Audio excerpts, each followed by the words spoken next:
You're listening to the Encouragers Podcast Show. This is Tech with the Encouragers. Unfortunately, we weren't able to get a hold of K-Nova, so we're going to get into the life of football with Coach Will and Paul and what it was like growing up. Thanks for tuning in and enjoy the show.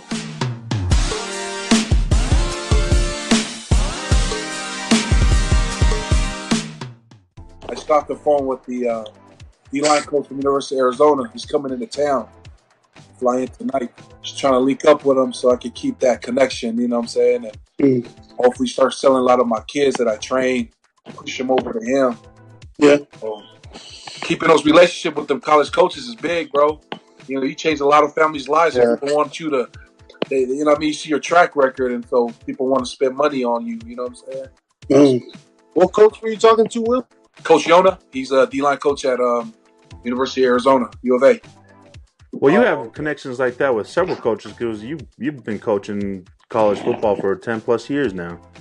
Yeah, man. So you know a lot of people. You come from a pedigree. I don't know if these guys know, but Will comes from a pedigree of coaching chart of people that they've been in the game, and he comes from that chart. Yeah. Coaches. Why don't you talk about that? Let people know about that. Yeah, man. So, you know, whoever taught you the game, somebody else taught them the game, and somebody else taught them the game. So it just becomes a pedigree of your tree line is what they call it, you know. So one of my mentors, his name is Bill Miller, right? So Bill Miller I think he's at University of Kansas right now. He's the linebacker coach, assistant head coach at University of Kansas. Mm-hmm. He was with Saban at Michigan State. He coached with all the big time coaches from all over the place. So that's Wasn't what he at ASU? Was. Remember, yeah. Yeah. Okay, Coach Miller. Yeah. I know. So I know. Coach Miller was our defensive coordinator, right? Yeah. So Josh Brown was the guy that. Remember Josh? He was the GM for us. Yeah. So Josh took me over to Sac State to go coach football. But Josh. Yeah, I remember.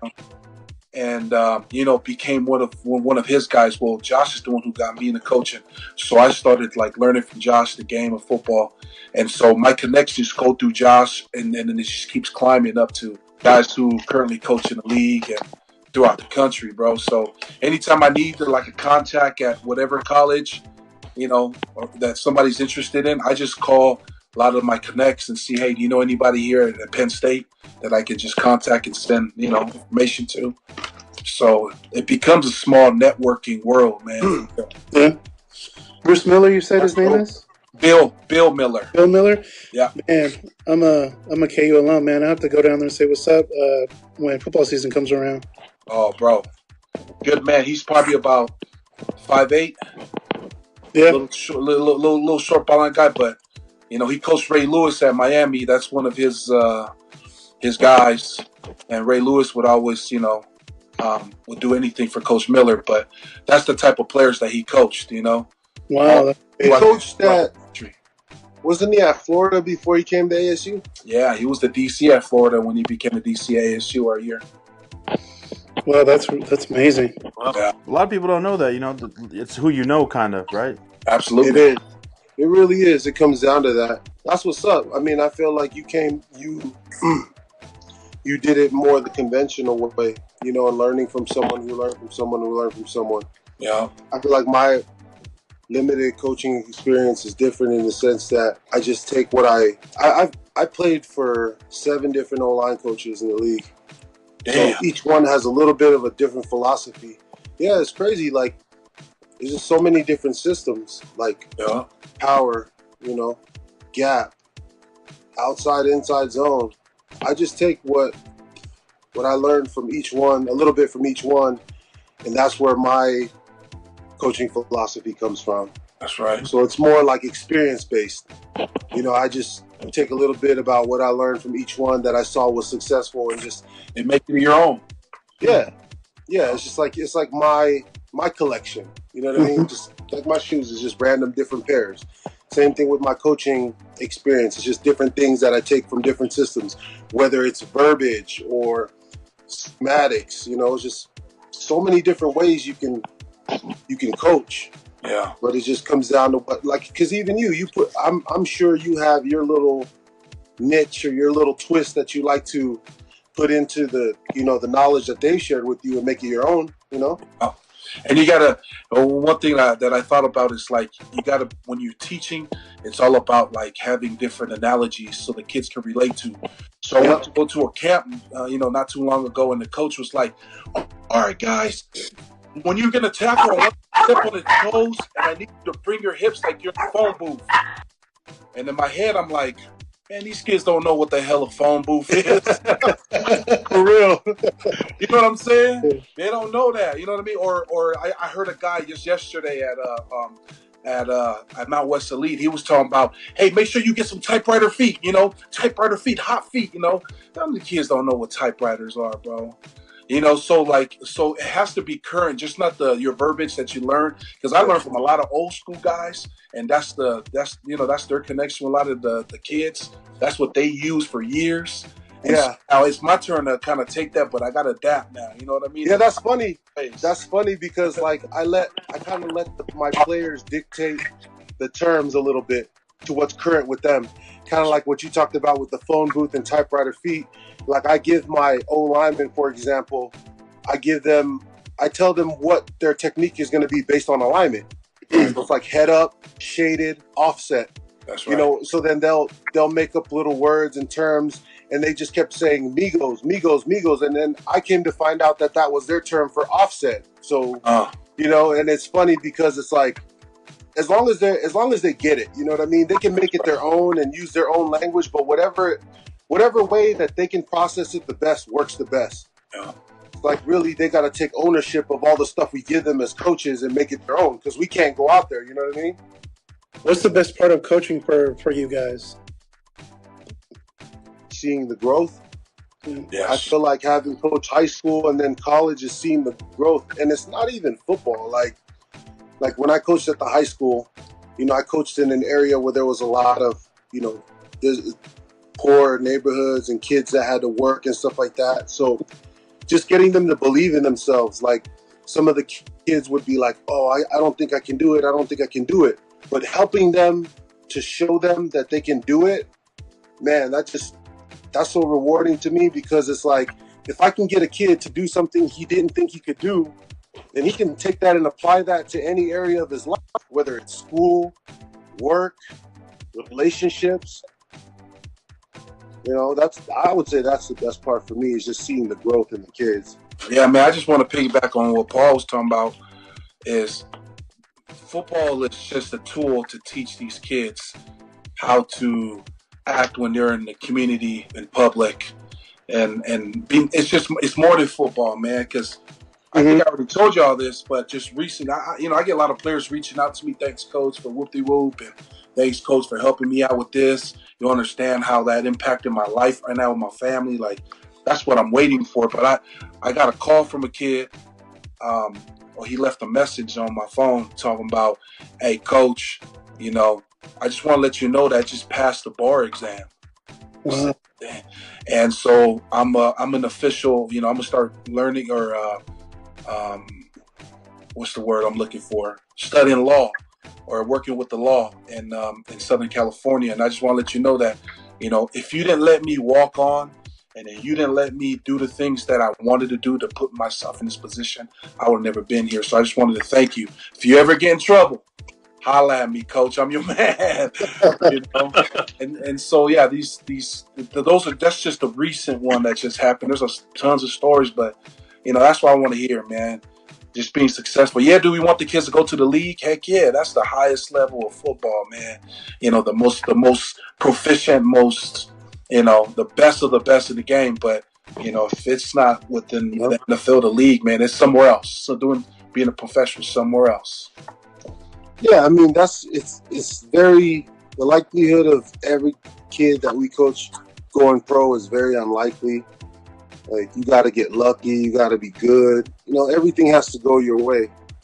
But I feel like helping these kids see in themselves, like just build self-confidence. Like some of these kids that come from situations where they have to work or they feel like they're not as good as certain kids or have as much opportunities as other kids, getting them to believe in themselves and helping them show themselves that they're capable of accomplishing certain things that just builds a certain confidence. Like we had kids at the high school that didn't really play but stuck it out, and they got to see what they were made of. And some of them went on to do stuff like join the military, and some of them have plans to pursue other aspirations. But if it wasn't for building that there's so many lessons you can learn in the game of football. Like if those kids didn't learn that they could, if they didn't see with their own eyes what they're capable of, they may not have the confidence to attack other areas of life. Yeah. So not only you taught football, you help them build character. It really is. It really is. I feel like we're more life coaches than football coaches. Straight up. Like everything in football relates directly to life. You're going to have good days and bad days, but how do you respond? You're not going to just sit there and take it. You got to get back up and keep fighting. Yeah. And a lot of those lessons that we try to stress on our players, they may not get it now, they may not get it next year, but the beautiful thing is when they call us years later or whenever they figure it out, whenever the light goes off and they realize how important that time was in their lives. That's deep. Yeah. And that's one of the reasons why I feel like our podcast is unique, because, what you guys are talking about is exactly why we started this podcast, because you guys are encouraging the youth, that helping them find themselves, giving them self-esteem and confidence that they otherwise wouldn't find unless you guys were there to mentor them. So, man, big ups to you two for providing that to the youth who really need it, so that's especially when you do it for free. Yeah. For cheap. You just do it for cheap. It's not even. It's a labor of love. You have to love it. You have to love the game. Do you guys feel that your guys' upbringing kind of motivate you guys towards kind of helping those in the inner city or those in low-income areas? Absolutely. I feel like being Tongan and how everything is community and how people help each other out. Yeah. It's the same thing. Mm-hmm. It's the same thing. We just try to help. We have this mentality and this desire to help people. Mm-hmm. Because we can't help everyone with their each player with their individual situation. But we can help give them tools. So they can do it for themselves. Yeah. And that's the thing is like the one thing that I find funny, like when I started coaching, is everyone just assumed like, oh, you must have been a 4-star athlete, this, that, and the other. And I was like, nope, I was a walk-on. Nope, I did this. Nope, I did that. And I feel like that in and of itself is encouraging. Like to let them know, because I'm honest with my players. I'll tell them like, you know what? You're farther along now at this point in your career than I was when I was your age. So that should tell you that you can do it. Mm-hmm. You just got to believe in yourself and just really go out there and keep fighting, keep grinding. Will seen it, Will seen it. Hey, I'll tell you this much, we had a lot of talented players at ASU, especially the upcoming class, because I was a junior and, my dudes were all younger. There was redshirt freshmen, true freshmen, or even, they're young, redshirt sophomores, but I was the upperclassman when I was older, and we had talent up front. But the one thing that separated Paul from everybody else was my man was never late for weights. My man went to class, and he outworked everybody.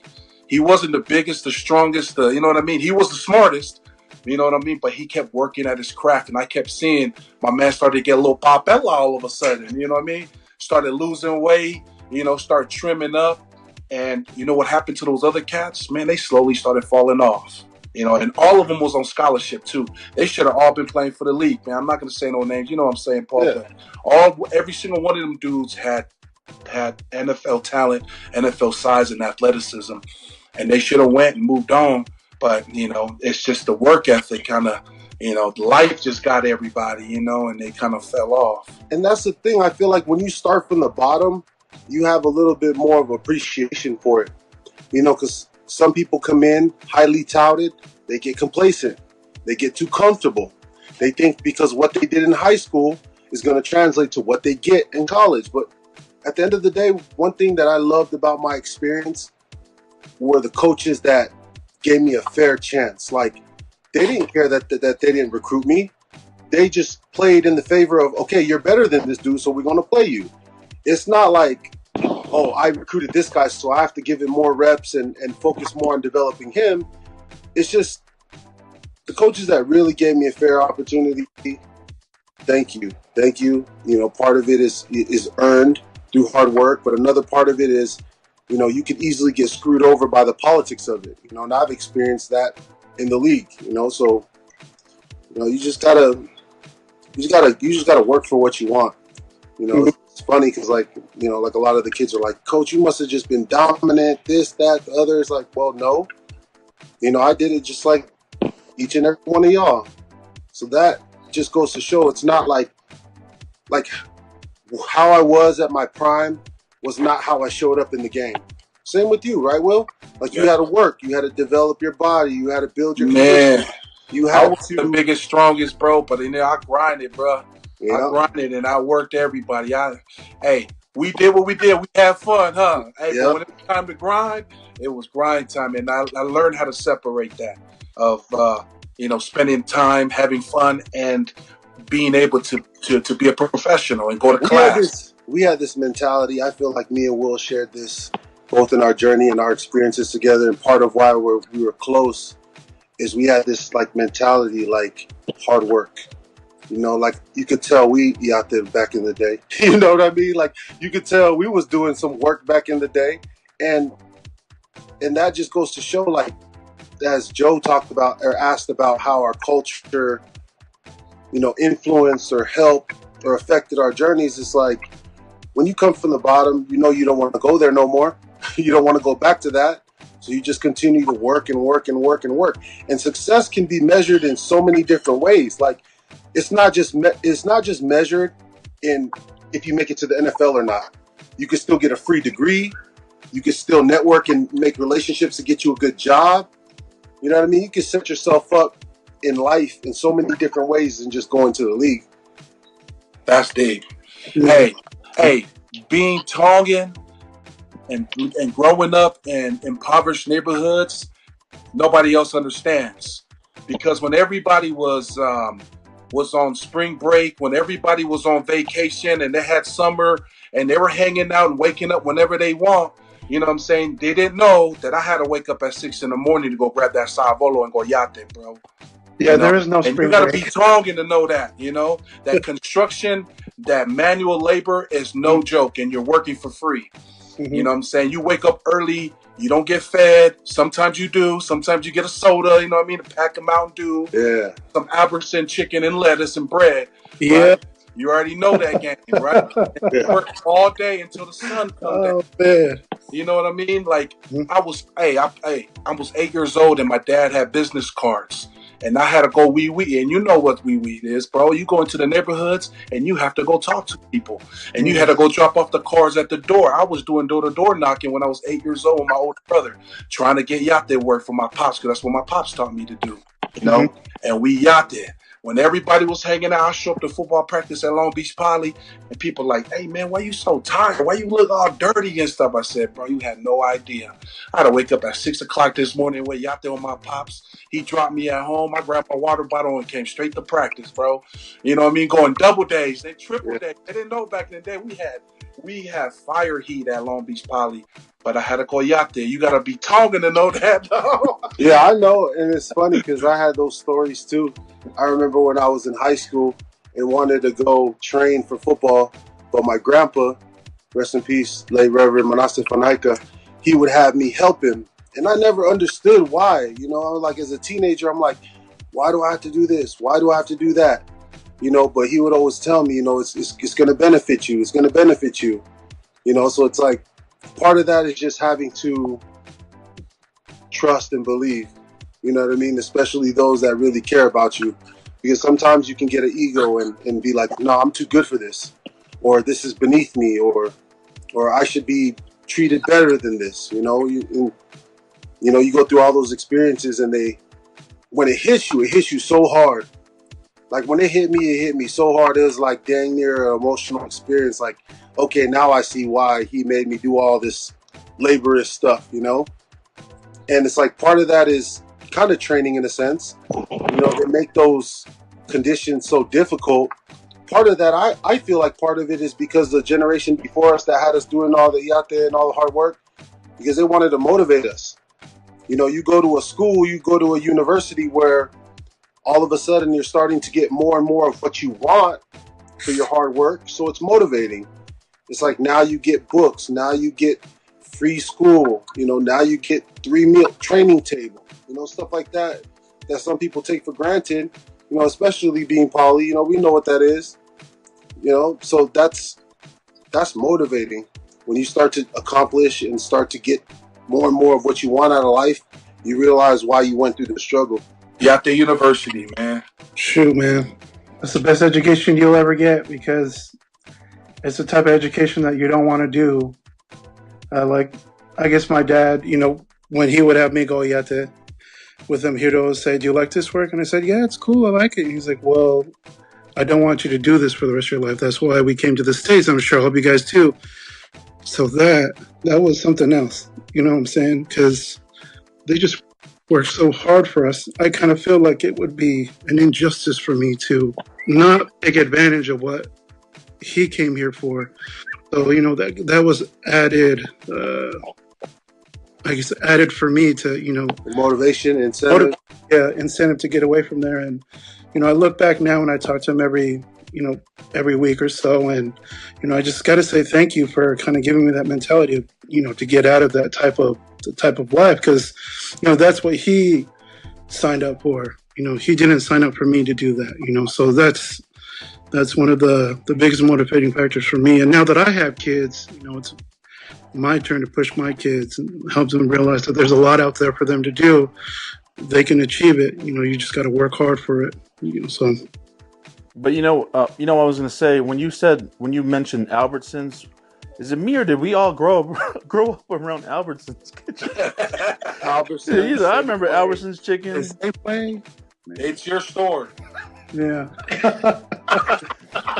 French bread, Mountain Dew. What? Like, who told who? Like, who? How did we all know to feed each other Who the made same that thing? the standard, huh? No. Who made that the standard?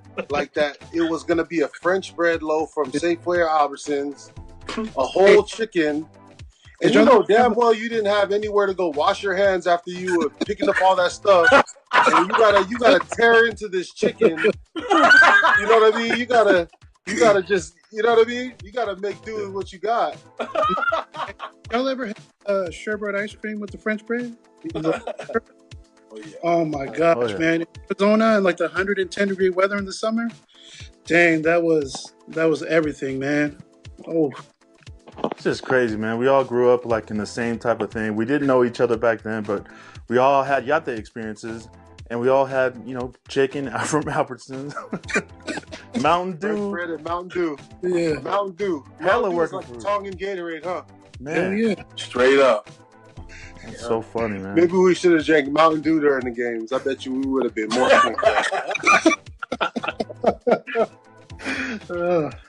That's hilarious, man. This portion of our podcast is brought to you by Mountain Dew.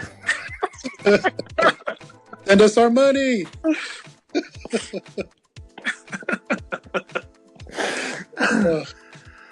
Man, and all you hear during the yate is tocando que alcohol, man. I know, right? Preaching. All day long. Alcohol. Hey, If you don't look, what you gonna do? Hey, You're gonna fill these fences around all day. hey, as soon as it's hella funny because as soon as you start to like kind of sigh or something like this hard, like, you know, because, you know, we won't talk back, but as soon as you start to show it with your body language, you just hear somebody tocanga que alcohol, like hella just pounded into your head, like Hell yeah. like hella just ingrained in our minds, like you don't want to do this for the rest of your life, so you better take advantage. And it's always that OG that's sitting underneath the tree smoking a cigarette. Or they're just kicking it. They with a Mountain Dew and a cigarette. Yeah, the supervisor. Yeah. Supervisor. Man, I used to hate it because all my homeboys would be excited about vacation, you know? Like, man, we're going to go do this and this during our vacation. In my head, I'm like, damn, y'all don't understand what I'm going to get my life into right now. Oh, man. I got to wake up at 6 and go push the 5 on and with this pidiki in the backyard, bro. Oh, Yeah. Now, I had it kind of good every now and then because when I would work with my grandpas, both my grandpas, they would break me off with a little something, which back then I thought was a lot. But for that amount of work, because like when we play, it's a different soreness, huh, Will, than when you play football. Because at least when you play football, it was like I just did something fun. So when I'm sore, I'm cool with the soreness. Straight up. But when you be sore after doing all the yacht work, it just be like, F my life. Like, I hate my life.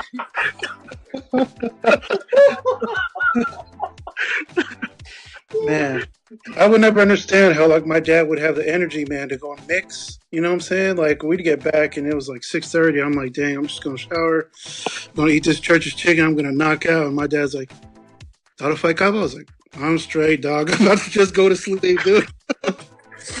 Oh man, you worked me to the bone, OG. Or even go play tennis after they yacht. Oh, Hell no.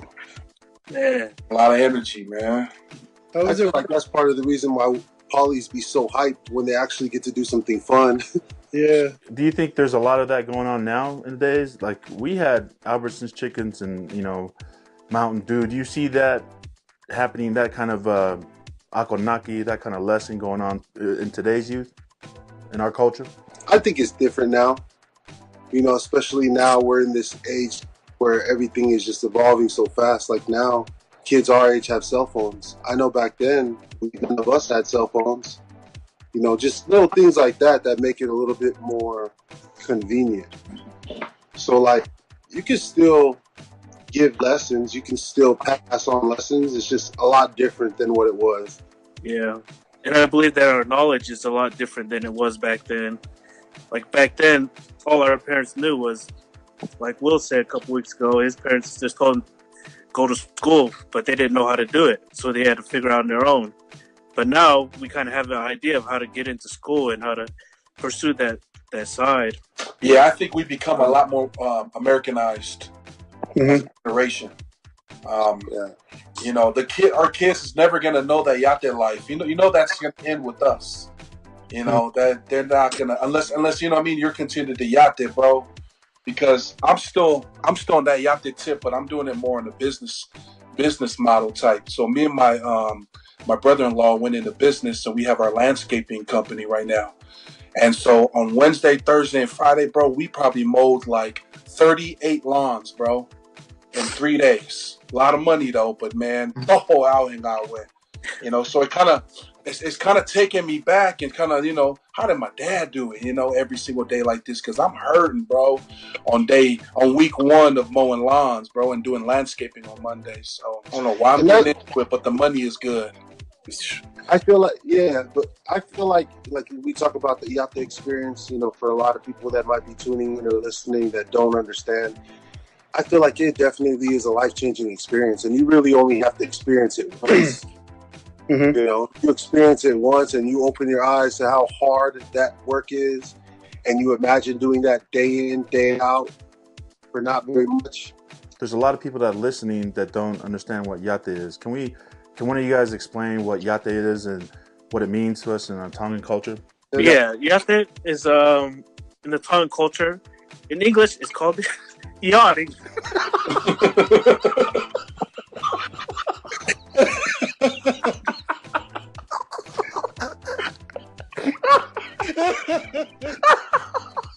Yachting?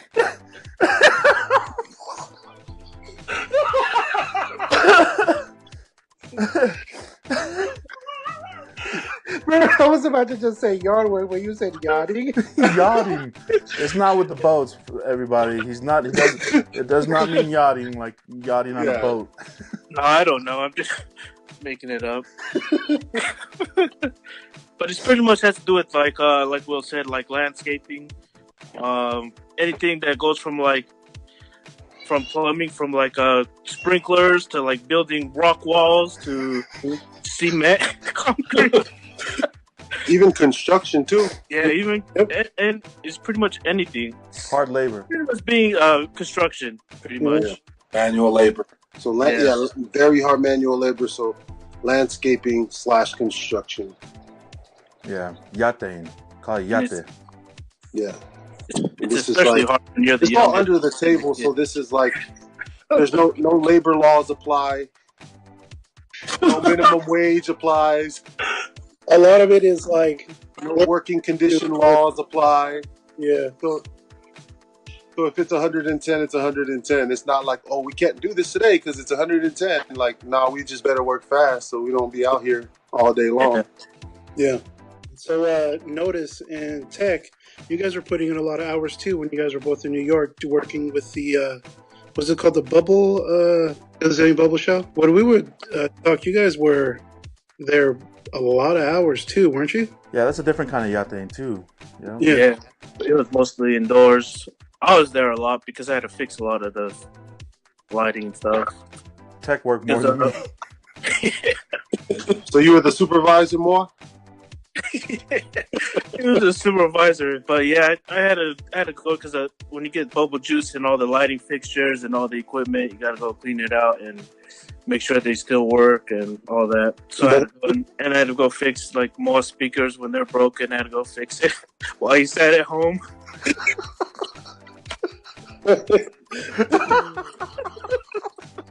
Hey, Tech did everything. Tech was the Miko over there in our theater, man. But not only that, but there's other theaters. Like it's called New World Stages. For those of you who are familiar with New York, it's in the heart of the theater district, and it's called New World Stages. It holds like 7 different theaters in there. You have like all the major shows that were on Broadway. When they go off Broadway, they go to that theater that we worked at. And, a lot of shows. What are some of the shows? Avenue Q, when it was on Broadway, when they downgraded and went to off-Broadway show, they came to that theater complex. Wow. Yeah. And and a lot of people don't know this, but the difference between on-Broadway shows and off-Broadway shows is just, it's based One on chair. it's based on the number of chairs. Go ahead and explain that. Yeah. It's just one chair. Mm-hmm.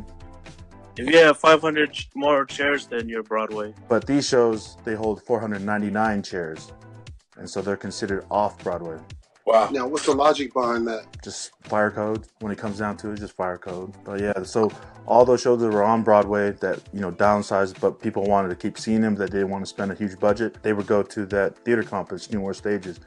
And Tech and I got to know all those people that worked there for those shows. We'd help out on different shows and stuff. So it was more affordable, basically. Yeah, more affordable. And that theater also hosted like events. So we've seen a lot of events go through there.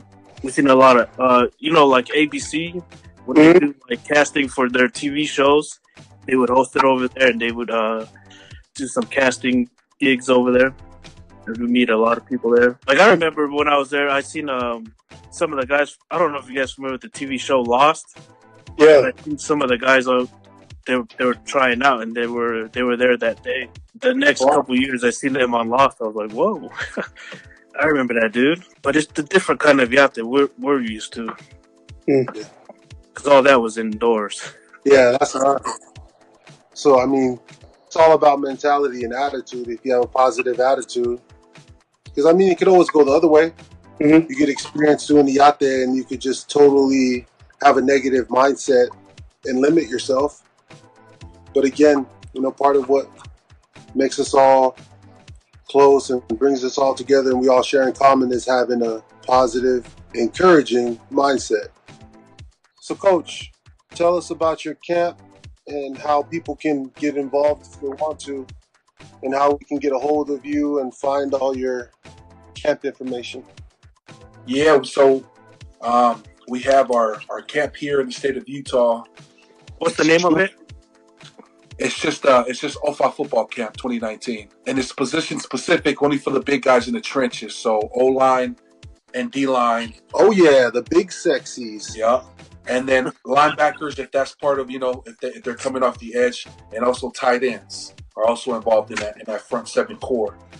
And there's not too many O-line, D-line camps around the country, and so we wanted to bring this camp specifically just for the state of Utah, because there's a lot of big boys out here, that go places. So June 15th is our camp. It'll be held here in Utah, in Taylorsville. We have a special guest speaker. His name is Drew Manning. If you don't know who Drew Manning is, he's if you go to his Twitter page, is at Fit to Fat to Fit. He's the keto master. And he's basically gonna kind of educate us on the kids on what they should take, what they should eat during the month, during the week of, so that they can be at their optimal state on game day. And now, I think that's very important for the kids to understand that their health intake and everything that they're putting into their body does affect. It does affect their performance on game day. Paul, what's up, bro? Now, Coach, he's a keto specialist. Now, is all of his information and nutritional advice going to come from that standpoint? Is it coming from the perspective of him trying to get the kids to do keto, or is it just general nutritional info? Yeah, so Drew Manning is I met him at his book signing. He had a book signing that Notis actually hooked me up with. So he tweeted me and said, "Hey, go check out Drew Manning. He got his book signing." So I went there and I met him in person. But found out that Drew Manning is an ex-athlete too. So he played football. He played other sports as well. And he said that there's a lot of different things that the athlete can intake to give them a little bit more energy, a little bit more burst, just a little bit more power to be at their optimal state on Saturday. I don't know what that meal plan is. I don't know what. I wish I could know, but he said he's going to reveal it at our camp on June 15th. Is our Camp OFA 2019 in Taylorsville, Utah. Nice. Camp OFA.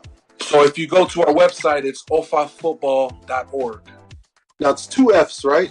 2 F's. So it's OFFA, and it stands for Offering Football Fundamentals for Athletes.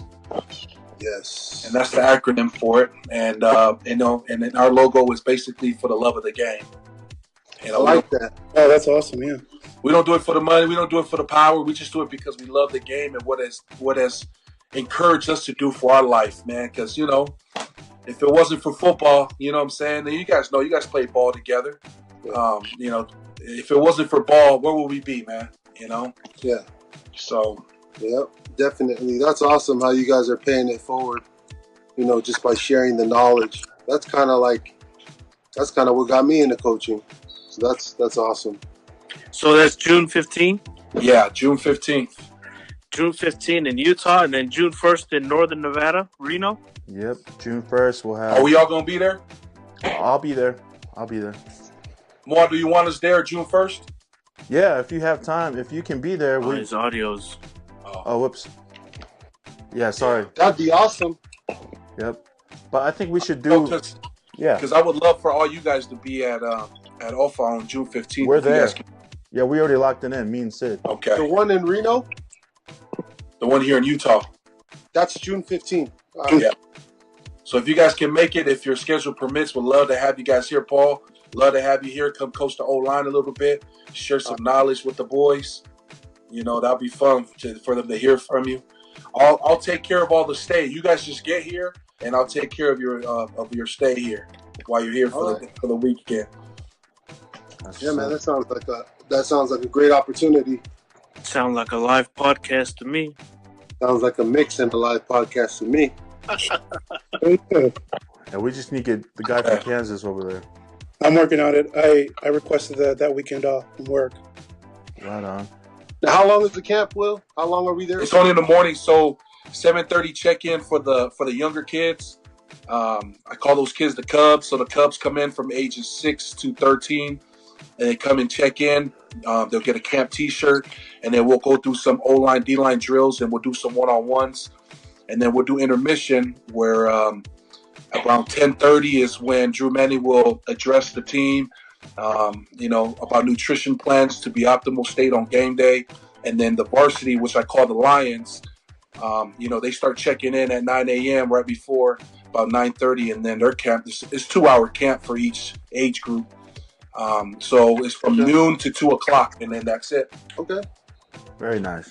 And how many days? Just 1 day camp. Okay. Yeah, just a 1 day camp.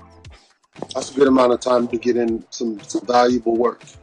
Yeah, moving forward, we want to have like multiple days, so we can see the progression of the kids. Because a one day quitter hitters, that's good and all, but you and I know it's all about the progression. Yeah, Understanding where kids are learning, and then recapping the next day to try to make it a habit, and then recapping again to make it second nature. Just make it a habit. Yeah, developing good habits, because it's all about consistency. It might be easy for them to get all hyped for the camp, but then slowly start falling off. Yeah, that'd be good. That'd be good to make it something where you can go multiple days, twice a month or something. Yeah. Well, this is great for Utah because this is the first of its kind, right? You're focusing on O-line, and D-line. Yeah, just the front seven type guys. They have a bunch of different training facilities out here, specifically for the fast boys, the pretty boys that run around. Yeah, 7-on-7. And so out here in the state of Utah, they don't have a position specific for O-line, D-line, linebacker, and tight end. So, that's kind of the niche that OFA kind of want to punch into the training world and let kids know, like, hey, after season, you're sitting around for 8 months, doing what? Yeah, you might be training and running, but it's imperative that you learn your position-specific stuff, footwork, eye progression, hand placement, and that stuff needs to be learned in the off season. So when it comes to the season, you don't spend all summer trying to learn it because it's too late by then. So that's why we wanted to introduce this off-season training for the big boys up front. That's changing the game. Yes, sir, because that's where the battles are. That's where the games are won, in the trenches. You already know it. If you're a real ball coach, you understand that. It's all about protecting the quarterback and getting to the quarterback. Yeah. So you keep the QB clean, the offense will win. You can sack the quarterback or get him off his spot, defense will most likely win. Yeah, you know what I mean? Like, one of my mentor guys, one of my partners, best friends, his name is Johnny O. He runs Lineman Win Games out in Sacramento. One of the things that he said kind of hit me is when the O-line and D-line are doing their job and there's 2 minutes left on the clock, they put their skill players in a position to win the game. And that's powerful. You know what I mean? Because that's, that 2 minute mark, you got to score or don't score, and that considers it all starts up front, the timing up front. Yep. And that's kind of the sense of urgency I want to teach these kids to have. Don't wait till the end of the game and try to catch up, man. You got to win the game early. Play to win. Don't play not to lose. And that's good too, especially for younger players, younger athletes who think that maybe D-line and O-line is not a sexy position. It's not like I don't get to score touchdowns. I don't get to touch the ball. I don't get camera time, this, that, the other. But really, when you look at games, how they're won and lost, it's all in the trenches. It takes a real selfless person, to do a job. Like offensive line, the only time you get your name called is when you do something bad. Right. So, if you can watch the TV copy or watch film as an offensive lineman, when your name doesn't get brought up, that means you had a good game. But I think now the game is starting to evolve where a lot of the O linemen and the D linemen are getting recognized a lot more. On game day, during live play, they always address one of the linemen. Yeah, look at this left tackle. They start to address a lot of the big boys more often nowadays, and that makes me happy. It makes me happy too, because it's like not only are they talking about it, but it's reflecting. Like players in the trenches are starting to actually get paid. They're actually starting to get their value shown. Before it wasn't, receivers and QBs and DBs and linebackers would make most of the money, but now, man, if you look at some of these NFL contracts for linemen, man, defense and offensive linemen. Yeah. I was reading an article. Left tackles, those dudes get paid quite a bit of money. Why is it specifically them that get paid a little more than, like, let's say a guard or the tackle from the right side? Because you're blocking most quarterbacks are right-handed, so that's their blind side. Oh, okay. So if a quarterback doesn't have to, look over his shoulder to his blind side, if he has someone that can lock that down, then that makes it so much easier to go through his progression. Yeah. Oh, okay. I never put it together. So yeah. Like the movie Blind Side, movie Blind Side. Oh, yeah, okay. Michael Orr, the story of Michael Orr. Yeah, left tackles are probably one of the best athletes on the team. in that movie, they were saying that your quarterback's the big investment, and then your left tackle's the insurance. Mm-hmm. You know, because it kind of protects his blind side. Yep. I don't really have anything. I was just talking about earlier about mentality and having faith and belief. I feel like a part of the reason why we all have that is part of our cultural background and being Tongan and how spiritual our people are. You know, like having belief and faith, you know, when situations look bad, whether it be any situation in our lives, you know, so for that we give thanks today on Easter Sunday, and you know, it's a very important day to all of us. What is that? The rattlesnake. Yeah, Jake the Snake, man. Jake Plummer, bro. Man, watch out for the snake bite your ass.